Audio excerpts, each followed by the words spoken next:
Deyir, mənəm Musa aleyhissalamdan danışan səs. Allahın səsi olmaz ki, səs özü bir məxluqdur. O səs adında məxluq danışıb Musa aleyhissalamdan. O səs deyir, mənim səsim idi. Yəni, həqiqətin səsi mənəm. Necə ki, Peyğəmbər deyir, Əli haqdır, haqdır Əli iləndir.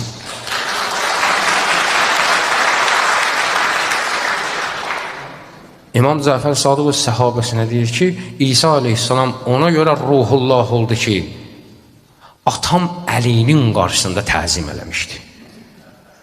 Bu məqama baxsan, bu böyüklüyə baxsan, Həzrəti Məryəmə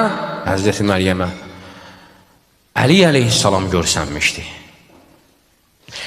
Həzrəti Yunus 70 dəfə, hədis var, 70 dəfə be haqqı Əli və əntə ə'la Allaha demişdi. Sənə ə'lasan, Əliyə and verirəm, məni bağışla. 70 dəfə bu sözü deyəndən sonra Allah onu bağışlamışdı, Həzrəti Yunusu. Həzrəti Yusuf quyudan Əli əleyhissalama təvəssül eləyib çıxmışdı.